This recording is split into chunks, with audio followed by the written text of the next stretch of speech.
A gente sabe que o fascismo surgiu ainda no decorrer da Primeira Guerra Mundial, é, fundada pelo Benito Mussolini. Agora, o Benito Mussolini, quando fundou esse primeiro movimento fascista, inexpressivo, né, ele tinha acabado de ser expulso do Partido Socialista Italiano. O Partido Socialista Italiano tinha assumido, perante a Primeira Guerra Mundial, uma posição de neutralidade, né? E na Itália acabou surgindo um movimento favorável à intervenção e que apanhou, inclusive, setores do movimento operário, daquilo que nós chamamos de esquerda, incluindo aí o Benito Mussolini. Na medida em que contrariava a posição do partido, ele acabou sendo expulso. Era um personagem importante dentro do partido, né? Ele dirigia um jornal importante, né? Mas esse movimento fascista, ele passou desapercebido por muito tempo, né? Terminada a guerra em 1918, e o que que acontece? Muita gente volta da guerra, né? E a Itália vive uma crise econômica e social gravíssima. E essas pessoas, em grande medida, né, em grande número, que voltam da guerra, voltam desocupados. E, na verdade, eles tinham, até sempre em grande medida, perdido as ocupações que tinham antes da guerra, antes de se envolverem no exército. Então, era um grupo que se chamava, digamos assim, a palavra em francês é mais bonita, né, de déclassé, desclassados, né, que soa muito estranho em português, né? Aqueles que, digamos, perderam a sua identificação social, a sua identidade social, né? E estavam, digamos assim, disponíveis para algum tipo de aventura, né? Então, no começo, março de 1919, é lançado na cidade de Milão um manifesto do movimento fascista, que se chamava de Faixe de Combatimento, traduzido feixes, né? A ideia é do aperto, feixes de combate. Quer dizer, enfeixados somos mais fortes, né? É, esse, esse programa, chamado Santo Sepulcro, que era, na verdade, o nome da praça em Milão, onde ocorreu essa manifestação, tinha a seguinte posição. Primeiro, somos um movimento, jamais seremos um partido. Somos contra partidos políticos. Somos contra a igreja, ou seja, somos anticlericais. Somos contra a monarquia. Lembrar que a Itália era uma monarquia, né? E somos contra o domínio plutocrático, quer dizer, dos bancos. Em perspectiva, uma posição revolucionária, né? Mesmo assim, esse partido não, ou esse movimento, partido não, por favor, ainda não, né? Não se desenvolveu muito. Por outro lado, na cidade de Turim, ou Torino em italiano, né, se desenvolvia uma experiência muito importante que era dos conselhos de fábrica, conduzida por um grupo de jovens que se articulavam em torno de uma revista chamada L'Ordine Nuovo.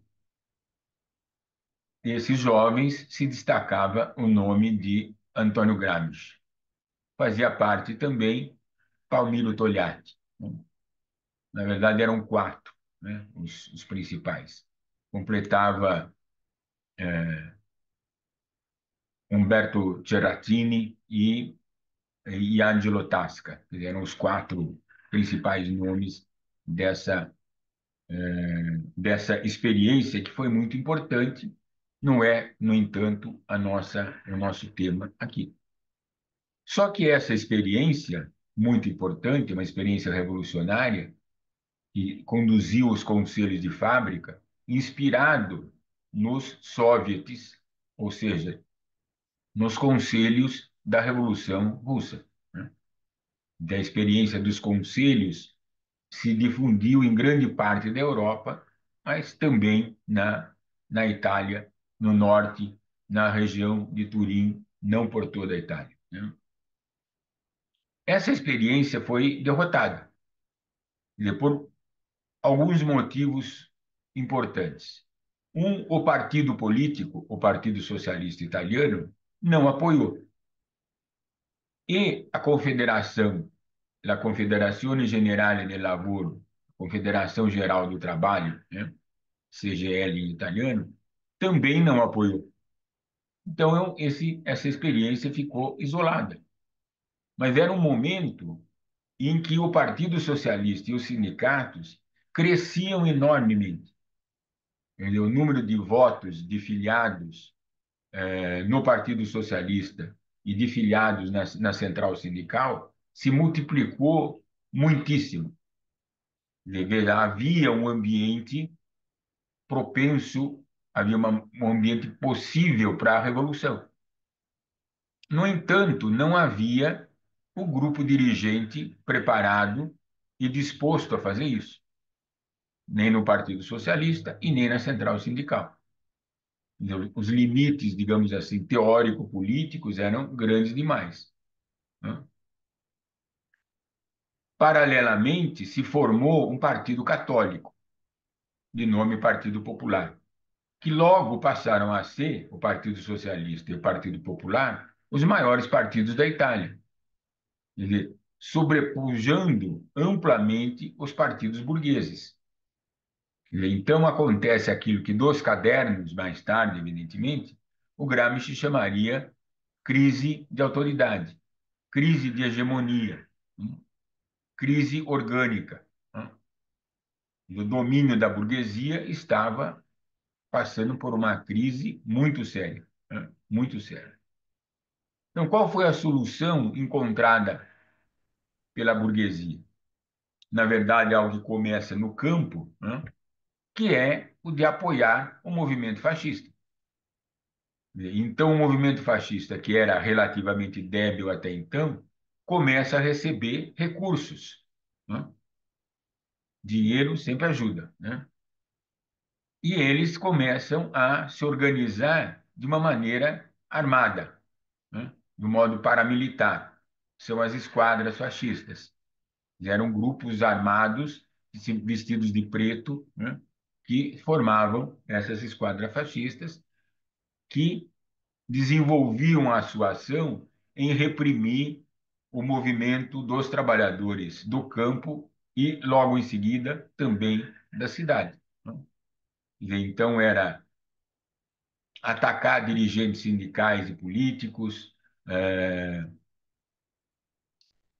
queimar as sedes de partido e de sindicato, os clubes que eram muito comuns, né, os clubes e bibliotecas organizadas pelo movimento operário, isso era muito comum, né? Digamos assim, era uma prática do movimento operário, que obviamente se perdeu, né? No século XXI nós não temos mais nada disso, né? Mas no século XX isso era muito, muito rico, né? Então começa uma, uma repressão tremenda, praticamente uma guerra civil, voltada contra os trabalhadores e conduzida pelos fascistas. Quer dizer, nessa sua mudança de posição, e as mudanças de posição também são mudanças de posição ideológica. Quer dizer, logo se forma um partido nacional fascista, passam a ser partido, apoiados pelos banqueiros, né? E que apoiavam também a monarquia, né? E aquilo que havia sido oferecido no programa de 1919 havia sido virado de ponta cabeça, né? Mas é interessante notar que o fascismo ele tem, não é um vasto apoio, mas há um pequeno apoio, significativo apoio, de uma vertente do movimento operário. O discurso dos fascistas da ideia de um Estado corporativo, que na verdade nunca se configurou, mas era um discurso ideológico importante, acabou atraindo setores do que se chamava de sindicalismo revolucionário. No Brasil, nós costumamos chamar de anarcossindicalismo, né? Inclusive, há um importante dirigente dos sindicatos fascistas que teve um período no Brasil, né? Que é o Rossoni, né? Ele acabou sendo expulso do Brasil exatamente pela militância anarquista, né? Na Itália, ele teve um papel importante nos sindicatos fascistas, né? Bom, muito bem. A crise política avança de uma tal maneira que chega a um certo ponto, não há mais como montar um governo sem os fascistas. Então, a ideia inicial é montar um governo de coalizão, que incluísse os socialistas e os populares. Isso não acaba não acontecendo, isso acaba não acontecendo. Mas há um momento em que o rei convoca Mussolini para montar o governo. Isso em outubro de 1922. Já podemos dizer que aí começa a ditadura fascista. Mas o fascismo ele tem uma característica, que é uma característica muito específica, ele é muito mutante, é muito mutante. Quer dizer, ele muda o discurso, como é um movimento muito heterogêneo, também a correlação de forças do movimento muda a ação prática do fascismo, né? E o que, que acontece? A figura do Mussolini é sempre a do mediador, não só de conflitos internos ao fascismo, mas de conflitos da vida social do país. É aquilo que, em algum momento, o Gramsci chamaria, isso é um tipo de cesarismo. Numa primeira fase, o fascismo convive com as instituições liberais. Existem os outros partidos políticos, existe a oposição, né?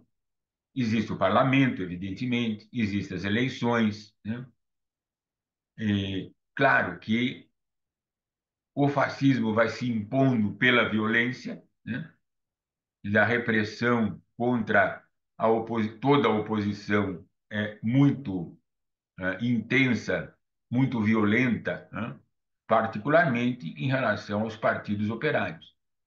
Quer dizer, a essa altura, fundado em janeiro de 1921, já temos o Partido Comunista, que é uma cisão do Partido Socialista Italiano, né? O Partido Socialista Italiano depois se dividiria novamente.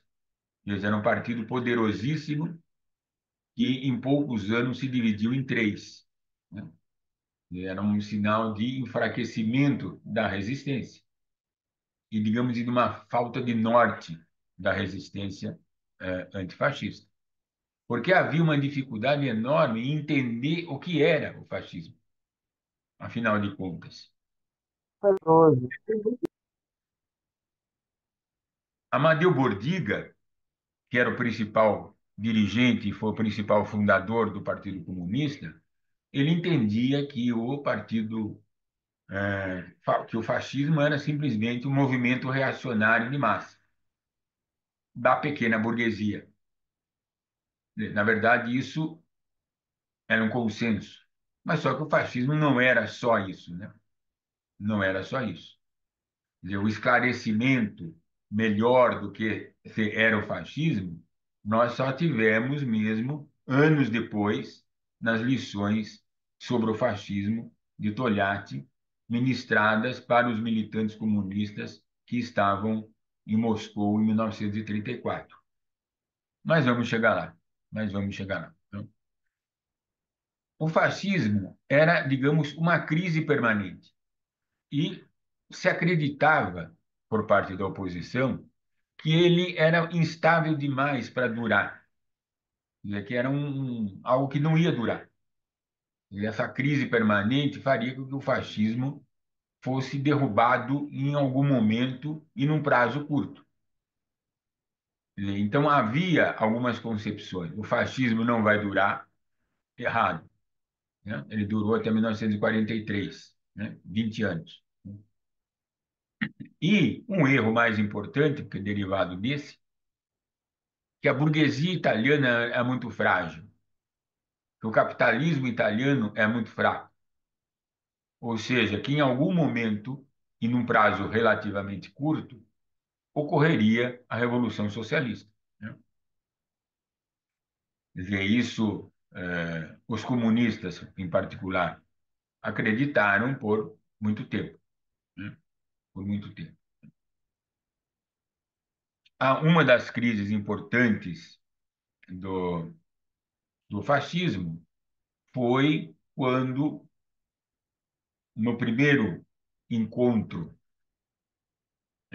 na abertura da sessão do Parlamento eleito em 1924, um deputado do Partido Reformista, Partido Socialista Unificado, alguém que ficou muito famoso, né, até por causa de ter sido assassinado, Giacomo Matteotti, né, fez na abertura um discurso desancando Mussolini. No final da noite, ele foi sequestrado e assassinado. Era evidente que por ordem do próprio Mussolini. Aquilo já desencadeou uma crise tremenda, né? Mas o fascismo, Mussolini, contornou aquilo de modo a sair fortalecido. Quer dizer, então, há um processo de fortalecimento e de aprofundamento do fascismo. Interessante notar que, nesses primeiros anos, a política econômica do fascismo era liberal. Quase que nós diríamos, não existia isso ainda, né? Essa expressão, neoliberal. Há a passagem do Gramsci que ele fala que o fascismo tinha duas vias. Havia a possibilidade de um fascismo liberal. Essa é uma dica, digamos assim, uma sugestãozinha para que nós pensemos a nossa atualidade, já que essa é, digamos assim, a preocupação que está no fundo dessa nossa conversa, embora eu esteja aqui falando quase como um historiador, né? A essa altura, 1924, Gramsci já é o principal dirigente do Partido Comunista, substituindo Bordiga. E há um conflito muito intenso entre a direção do Partido Italiano de Bordiga com a Internacional Comunista, e é inviável que ele continue na direção, ele acaba sendo substituído por Gramsci, né? Se vocês me permitem, tudo isso que eu estou falando consta num livro meu chamado Os Prismas de Gramsci, né? Se alguém tiver interesse, eu detalho bastante isso que está acontecendo. Em 1925, o Partido Comunista, já sob a direção do Gramsci, também está se fortalecendo, está se organizando, né? Digamos assim, melhor. Já está se criando uma força antifascista. E Gramsci faz apenas um discurso no parlamento, entendido que ele foi eleito deputado em 1924, né? Ele faz apenas um discurso. É um discurso muito marcante, porque, digamos, eram 20 e poucos comunistas no parlamento e 535 fascistas. Eu vejo que era um convívio interessante no parlamento. Os outros partidos haviam se retirado do parlamento, né? Então, os comunistas de início também fizeram isso, mas depois voltaram. O discurso do Gramsci, ele denuncia aquele projeto de lei dos fascistas, que tinha, na verdade, o seguinte objetivo. Em tese, era colocar as organizações clandestinas na ilegalidade. Aqueles que tinham uma organização clandestina, bom, quem eram? Os comunistas. E, principalmente, no caso, os maçons. O Estado italiano, quando ele se unificou em 1870, lembrem-se, foi tomando a cidade de Roma, que era controlada pela igreja. Roma era, digamos assim, é, tinha o rei como o Papa como rei, né, de Roma. Então, evidente que a igreja se opôs ao Estado italiano. Então, quem que montou a estrutura administrativa do Estado italiano? A maçonaria. Se não eram os católicos, não era a igreja que tinha essa competência, essa qualificação, eram os maçons. Quer dizer, por que que os maçons tinham que ser colocados fora da lei? Para que aquele grupo social que apoiou o fascismo arrumasse emprego, tivesse uma ascensão social, assumisse a máquina do Estado. Vejam, o partido, o movimento, já interessava menos. A ideia agora era o controle do Estado. Né? Bem, isso é da maior importância. Em 1926, praticamente retomando e desenvolvendo esse discurso, o Congresso do Partido Comunista Italiano define o desenho de como seria a Revolução Italiana.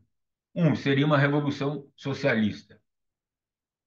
Isso não era unanimidade.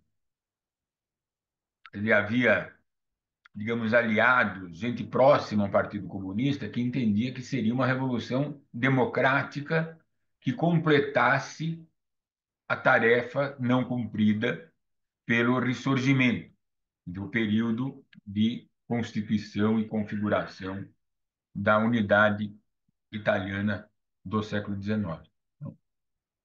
Para os comunistas, não, era uma revolução socialista, precisamente porque o Estado italiano era frágil, a burguesia era frágil, e uma aliança da classe operária, particularmente do Norte, com o campesinato, particularmente do Sul, de uma aliança operário-camponesa, conduzida por uma massa de intelectuais comunistas e também liberais revolucionários, né? Uma coisa curiosa, né? Na Itália, a aliança era com liberais revolucionários, não com os socialistas, porque os socialistas tinham uma visão do campesinato do Sul que era muito preconceituosa. Né? Quer dizer, entendiam que, digamos assim, que eram inferiores. Né? Isso vocês podem ver num texto do Gramsci chamado A Questão Meridional. Também recomendo fortemente, né? Onde há uma passagem onde ele um pouco explica isso, né? Bom, muito bem.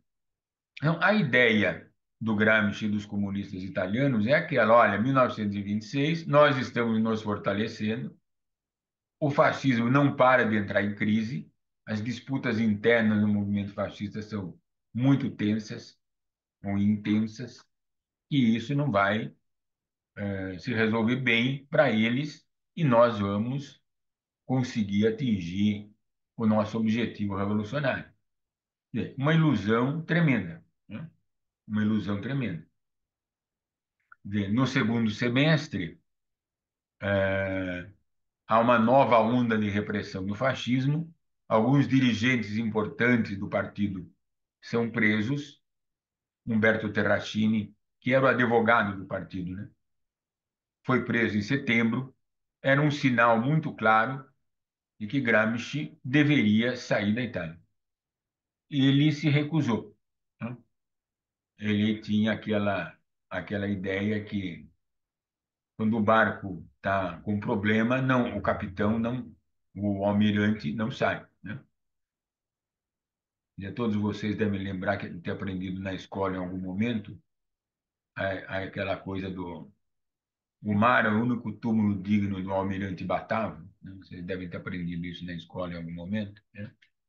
Então, o almirante não abandona o navio, né? Isso acabou sendo um desastre, porque no começo de novembro, o Gramsci acabou sendo preso, né? Não vou detalhar aqui a história, mas é um conjunto de coincidências negativas terríveis, né? Então, tivemos o Gramsci preso, não foi só ele, quer dizer, muita gente, muitos dirigentes do partido foram presos, uns tantos já estavam no exterior, outros tantos conseguiram escapar, né? E se montou, digamos assim, uma base do partido em Paris e uma outra em Moscou, embora as reuniões do partido ocorressem frequentemente na Suíça, né? Em Basileia, né? Bom, não é esse o nosso tema aqui. Então, o Gramsci ficou preso em diversas prisões, na verdade, ele ficou pulando de um lado para o outro, aguardando o processo. Ele foi processado, um tribunal de exceção, obviamente completamente ilegal, né? E foi condenado em maio de 1928. Depois ele foi enviado por uma prisão numa cidadezinha chamada Turi. Não é Turim, atenção, né? É Turi, na região da Puglia, no sul da Itália. Era uma cidadezinha e ele foi uma prisão que havia sido construída para ser um convento de freiras, né? É, hoje a cidade está um pouco maior, etc., mas me imagino como era na época. Quer dizer, ele olhava em torno, só tinha bosque, né? É perto da cidade de Bari, que é a capital da Puglia, né? É, bom, muito bem. Nesse período que o Gramsci teve preso nesse processo, pulando de um lado para outro, não dá para saber o que ele pensava, a não ser por meio das cartas que ele podia escrever. Mas eram cartas controladas pela censura carcerária. Então, ele não escrevia sobre política. Ou era... Então, é uma coisa muito... São coisas interessantíssimas, né? E há coisas assim que são verdadeiras aulas de antropologia, né? Mas de política de revolucionária, partido, etc., obviamente ele não podia falar, né? Ele conseguiu, ele era assistido por uma cunhada que vivia, ele foi casado com uma russa, né? Julia Schutt. Mas ele tinha uma cunhada, Tatiana Schutt, que vivia em Roma e foi, digamos assim, nomeada pelo partido e pela própria Internacional para ser, digamos, uma cuidadora do Gramsci, né? O que ela fez perfeitamente, né? É, conseguindo assistência jurídica, médica, porque o Gramsci tinha uma saúde muito debilitada, né? E não por nada que ele morreu tão cedo, né? É, é,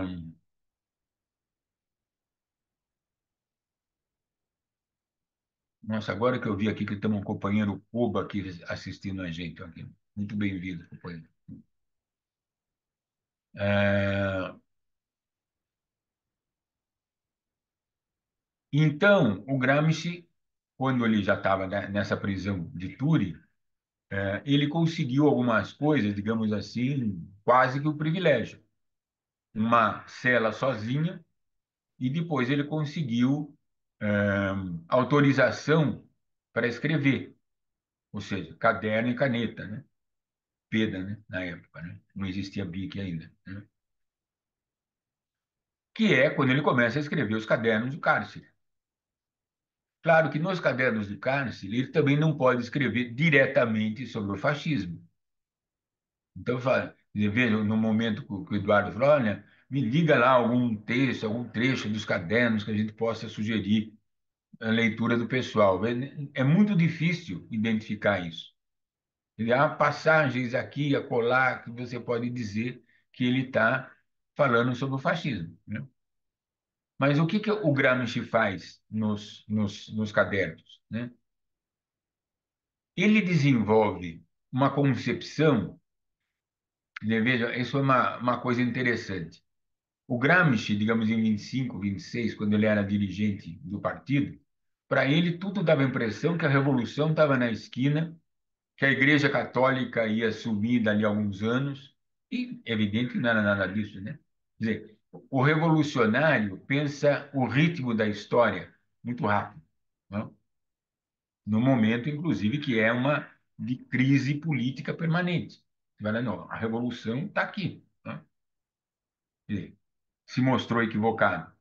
Na prisão, quando o tempo não passa, então você e a cela, né? O tempo, a história é lenta. A noção de tempo, de temporalidade é outra, né? Então ele começa a ver as perspectivas da história italiana nos séculos, né? Da dominação burguesa nos séculos, como algo sólido, duradouro, com potencial, né? Que ao fim, né? Podemos dizer que infelizmente ele tinha razão. Então, para ele desenvolve uma interpretação do fascismo, né, como uma revolução passiva. Isso também é fácil criar confusão em torno dessa expressão, né? É uma expressão, digamos assim, que, como muitas outras, não é criação do Gramsci, mas ele a reconstitui. Para vocês terem uma ideia, quem fala em revolução passiva é Max Weber, né? É, o que é uma revolução passiva? De uma maneira muitíssimo sintética. É um movimento de transformação social e política que ocorre num determinado país ou numa determinada região, produzida, por um impacto externo. De alguma coisa está acontecendo fora, que está balançando as relações sociais internas do país. Uma primeira revolução passiva foi a unificação da Itália. De qual era o impacto externo? O que acontecia na França, a Revolução Francesa, né? E, por outro lado, uma organização e pressão das classes dominadas. E, a partir de um certo momento, o Gramsci começa a falar em classes subalternas e, mais tarde ainda, em grupos sociais subalternos, que é algo mais genérico, né? E há uma pressão das classes subalternas sobre as classes dominantes, mas ela é insuficiente para fazer uma revolução popular, né? Ela só pressiona. Então, as classes dominantes estão pressionadas de dois lados. Há um impacto externo, uma pressão externa e uma pressão dos de baixo. Isso obriga essas classes dominantes a se reorganizarem, né? E daí, em certo momento, ele chama isso de revolução-restauração. E da imagem que eu sempre é, utilizo, pensando que é um pouco compreensível, né?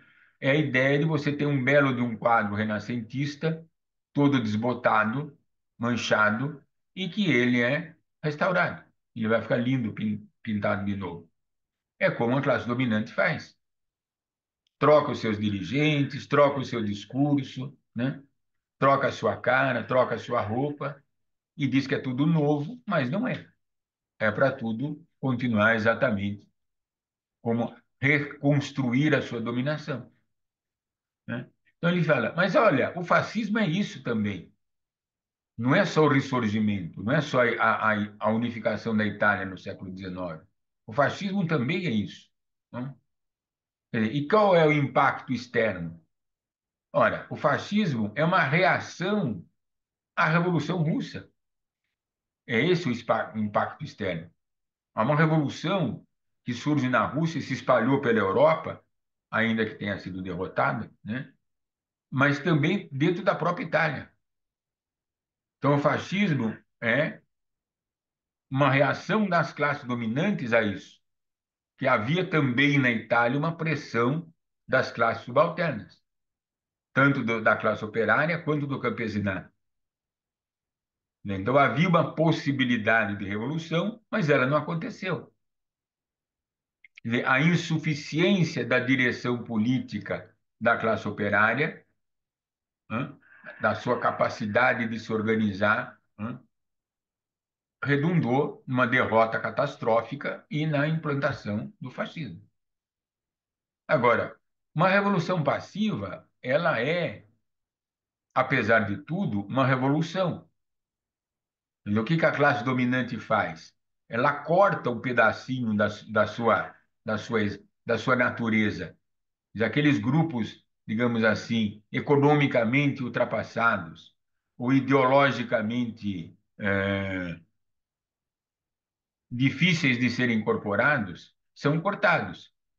Mas, de todo modo, ela vai adiante na história, né?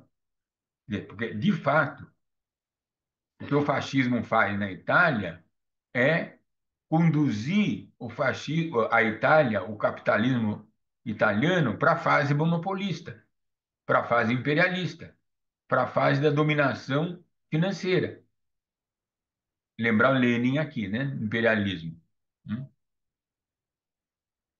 Então, de alguma maneira, quer dizer, o fascismo não é simplesmente um movimento reacionário. Ele tem aspectos progressivos, né? Quer dizer, isso está bastante evidente em algumas passagens do caderno 22, o caderno Americanismo e Fordismo, né? Para entender o fascismo melhor, o que o Gramsci faz ainda? Confronta com uma outra revolução passiva, que ele tem dúvida se é uma revolução passiva, porque ali não é muito fácil identificar qual é o impacto externo, né? Que é o americanismo. E nos Estados Unidos ocorre, nos anos 10, 20 e 30, uma imensa transformação. E a implantação do processo produtivo do Taylorismo, o método Ford de organização da fábrica, né? E o que faz com que haja uma reorganização, uma redefinição da hegemonia burguesa nos Estados Unidos. Uma hegemonia muito forte e com muito futuro, né? Alguns intérpretes, muito equivocados do meu modo de ver, entendem que ali o Gramsci se rendeu ao americanismo fordismo. Ele estava achando aquilo lindo, né? O que não é verdade. Ele está dizendo que existe esse processo de reorganização da hegemonia burguesa, é um processo forte, porém, dialeticamente, está se constituindo uma nova classe operária, a classe operária fordista, que estava nos seus inícios, né? Quer dizer, a última manifestação significativa de uma classe operária fordista na história do mundo foi no Brasil, nas chamadas greves de 78, 80, na região do ABC, no estado de São Paulo, né? Do qual se desdobrou a fundação da CUT, do PT, etc., né? Bom, muito bem. Então, o que o Gramsci disse? A revolução passiva nos Estados Unidos é muito poderosa. Na Itália e na Europa, não é. Porque qual é a vantagem dos Estados Unidos? Não tem um passado feudal significativo. Não tem uma nobreza, não tem uma igreja, quer dizer, não tem essas instituições que são milenares e que sobrevivem no presente. O fascismo, ele precisa dessas instituições do passado para se conformar, para se consolidar. Porque isso é importante dizer. Nos Estados Unidos, frase famosíssima, né? A hegemonia nasce da fábrica, nasce na sociedade civil, no processo produtivo. Na Europa, isso não é possível ser feito. A reorganização da produção tem que ser feita segundo um esquema de alta repressão. E havia na intelectualidade europeia, né, falando de uma maneira geral, uma enorme resistência à ideia do americanismo, do Fordismo, dizendo que isso era o fim, né? Era a exploração do trabalho levada ao extremo, né? E acabava de vez, digamos assim, com aquela liberdade que há na produção do artesão, por exemplo, né? Bom, então é mais ou menos isso que o Gramsci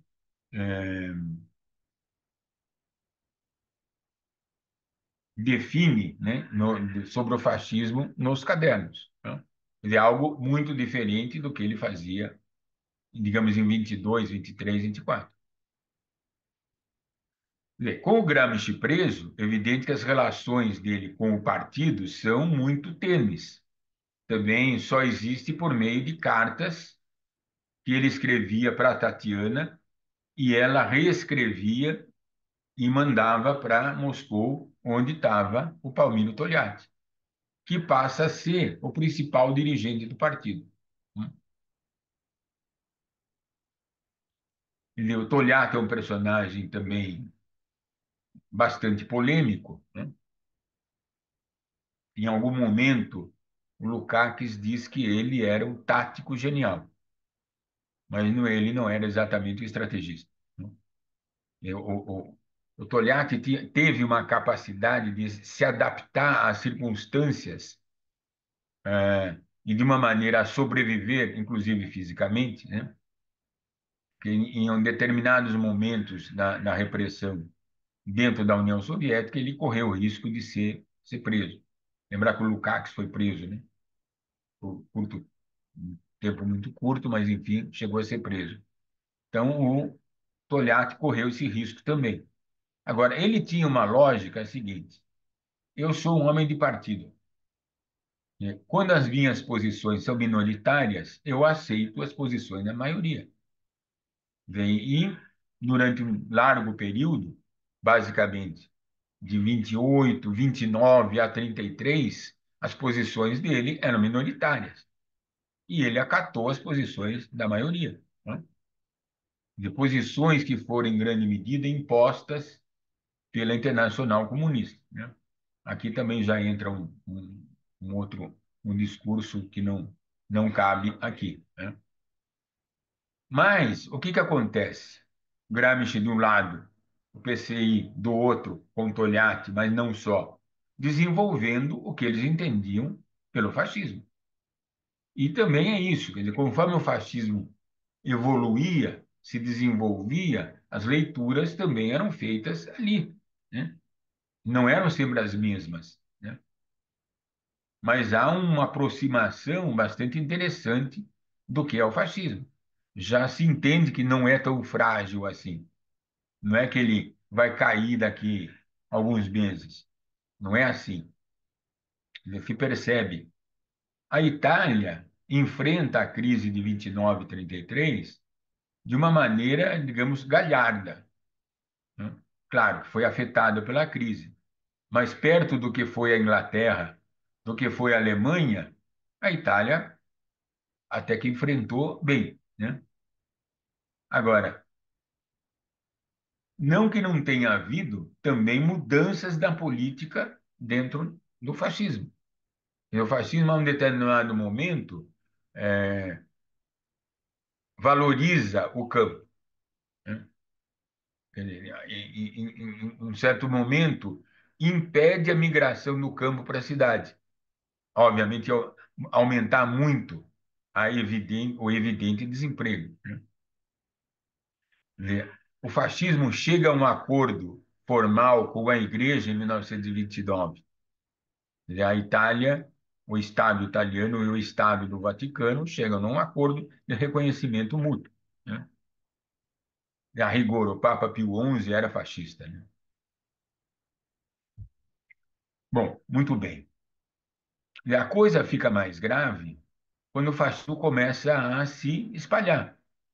E nos anos 20, a ideia era que o fascismo era uma particularidade italiana. Os ingleses se divertiam muito com a Itália. Vocês imaginam o comportamento de um inglês todo austero, né?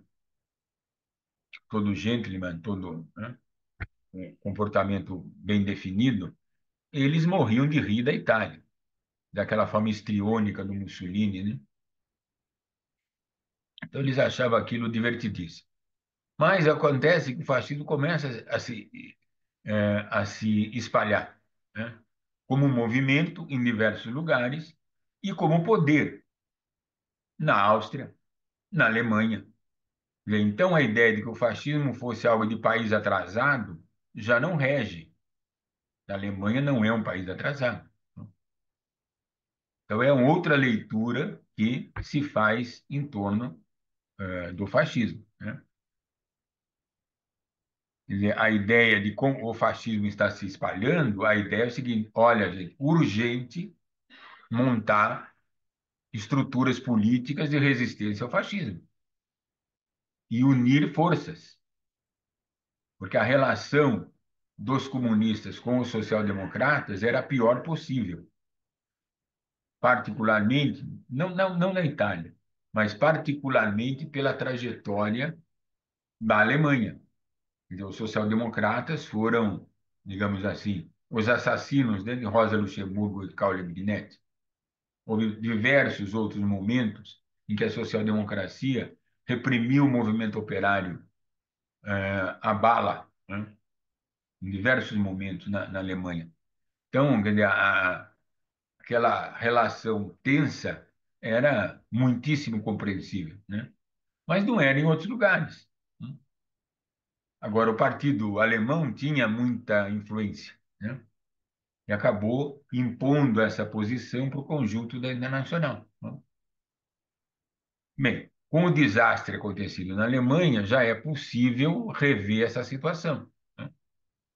Então, em 1934, já há uma redefinição do quadro e mesmo na direção da Internacional assume um búlgaro, Georgi Dimitrov, que, digamos assim, tinha um prestígio enorme porque ele foi acusado na Alemanha de ser o autor do incêndio do parlamento alemão, o famosíssimo incêndio do Reichstag, que obviamente foram os próprios nazistas que fizeram.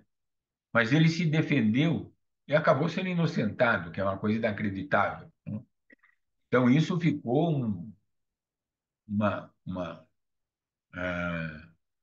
projetou o nome do Dimitrov de uma maneira extraordinária, né? E ele fez, digamos assim, uma parceria sólida com o Togliatti. E os dois reelaboraram a política da Internacional, fundado muito numa experiência prática da França. E na França houve, digamos assim, um ataque fascista perigosíssimo, e os comunistas franceses foram correndo atrás dos socialistas e falaram: olha, temos que sair juntos para defender, porque senão nós vamos viver uma situação semelhante à da Alemanha. Então, há uma aproximação paulatina, né? Não é da noite para o dia, entre os comunistas e os socialistas. Na França, logo isso se amplia de uma maneira surpreendente para um partido da pequena burguesia democrática, era chamado Partido Radical, que existia até pouco tempo, né? Desapareceu também nessas mudanças político-partidárias dos últimos 40 anos, né? Bom, a ideia então era a formação de uma frente popular, né? E isso foi consolidado no sétimo Congresso da Internacional. Na preparação desse congresso é que o Togliatti decide dar uma série de aulas para o grupo de italianos, que não era pequeno, que vivia em Moscou, né? Da onde surgiu esse livrinho Lições sobre o Fascismo. Que interessante, surgiu das anotações de um dos alunos, né? Um certo Gade fez a anotação dos alunos, né? Como aluno, né? E depois isso foi produzido. As lições sobre o fascismo são mais do que essas que constam no livro. O livro não está completo, né? Existem outras lições que não constam nesse livrinho que nós ficamos conhecendo a partir dos anos 70, né? Bom, nesse livro, o, ou nessas lições, o Togliatti, eu acho que está na hora de correr, né, Alane? O Togliatti tenta ser bastante didático. Então, ele faz algumas coisas, e aqui eu vou ser bastante sintético, né? O que é o fascismo? Bom, é um movimento reacionário de massas da pequena burguesia. Tudo bem. Mas não é só isso. É uma forma de reorganização do poder da burguesia. E o Partido Fascista é um partido de novo tipo, lembrar que essa é uma expressão do Lenin, né? Da burguesia. Quer dizer, então, não há um fascismo sem o partido político, o partido da burguesia, o partido. Porque o que faz o partido fascista? Ele unifica a burguesia. Quer dizer, qual era o problema da burguesia depois da Primeira Guerra Mundial, né? Qual era aquela questão da crise orgânica, da crise de hegemonia? Ela estava toda fragmentada, estava sem programa, sem projeto. Hum? E claro que estava abrindo brecha para a penetração das classes subalternas. Então, o que faz a burguesia? Ela se reagrupa num partido político. Então, não há fascismo sem essa concepção do partido da burguesia. Qual foi o brilhantismo, digamos, da burguesia? Ela se unificou em torno de um partido de massa. Então, essa é uma questão essencial para definir o fascismo, né? Outra questão importante, né? A busca permanente do fascismo para ter uma base operária. Então, há os sindicatos fascistas. Depois, todas as organizações sindicais são proibidas num determinado momento, né? E só são possíveis as organizações do sindicato fascista, né? E daí a ideia do Togliatti, escuta, onde é que nós vamos fazer política, né? Tem que ser dentro dessas organizações, né? Então, essa também é uma outra questão importante. Uma outra questão importante, né, é o projeto, que eu insisto, nunca se configurou, mas está no discurso desde sempre, a constituição de um Estado corporativo. Essa ideia do Estado corporativo é uma forma de atrair base operária. É também a ideia de agradar a burguesia e dizer, olha, o que é o corporativismo? O corporativismo supera os problemas existentes no liberalismo. O liberalismo dá vazão à luta de classes. Então, essa estabilidade social permanente não é boa. Do ponto de vista de um raciocínio conservador e reacionário, o corporativismo vai ser muito bom. Hum? Você obriga as pessoas a sentarem para conversar. Lembrar que há um texto que fez muito sucesso nos anos 30, de um romeno chamado Manuelesco. O texto dele se chama, o livro, né, na verdade, se chama O Século do Corporativismo, interrogativo. Quer dizer, a ideia era que parecia que o corporativismo ia ser a solução dos problemas institucionais existentes. Esse livro foi traduzido no Brasil nos anos 30 ainda, né? É um livro que tem essa sua importância. E lembrar que houve no Brasil a tentativa de se impor o corporativismo, né? a diferença é que no Brasil o corporativismo foi feito em cima dos sindicatos. A ideia do corporativismo na Itália era contra os sindicatos. Era a formação de corporações, né? É muito comum dizer que a Carta del Lavoro de 1927, promulgada na Itália, inspirou o corporativismo no Brasil. Depois de ter tido alguma incidência, mas essa discussão do corporativismo era muito mais difundida, né? Então, veja, o fascismo precisa do partido de massa, precisa dos sindicatos e depois precisa das corporações, né? Veja como daqui nós temos alguma dificuldade em entender o que é o nosso mundo de hoje, né? Eu sempre digo que nós temos alguns problemas na linguagem, né? Nós usamos neo, significa que a gente não sabe direito o que é. Outra coisa que a gente não sabe direito o que é quando a gente usa semi, né? Meio, né? Semicolonial. O que é isso, né? São coisas que não estão muito bem definidas, né? Então, eu acho que ainda está em aberto eh, a discussão sobre que tempo nós vivemos. Muita gente, né? Quer dizer, o nome do grupo de vocês, né? A exposição que o Armando fez a semana passada, que eu não tive a satisfação de ver, né? Mas eu sei como ele trabalha, né? Trabalho com ele, aliás, né? É, chamado de neofascismo, né? Neofascismo, mas o que que é isso? Veja, não temos o partido de massa, não tem o projeto corporativo, não tem a busca da base sindical. É algo muito diferente do fascismo italiano, né? Quer dizer, então, o fascismo clássico e aquele que nós temos hoje, nós podemos qualificar o quê? Fascismo neoliberal, né? Mas veja que ele é completamente outra coisa, né? É completamente outra coisa. A gente só está usando a mesma expressão.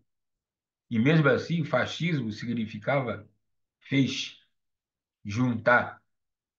O que nós temos hoje, a aposta é dividir, é fragmentar, é explodir, né? É isolar, mais do que, de alguma maneira, juntar. Mesmo que fosse, obviamente, um discurso ideológico, né?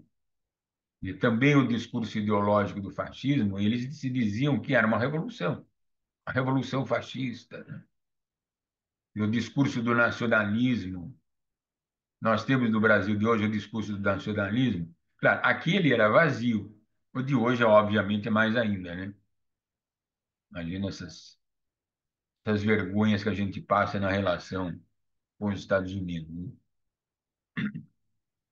Bom, enfim, nós temos um problema muito em aberto ainda. Quer dizer, eu acho difícil dar uma resposta. Quer dizer, a gente tem hipóteses de trabalho, né?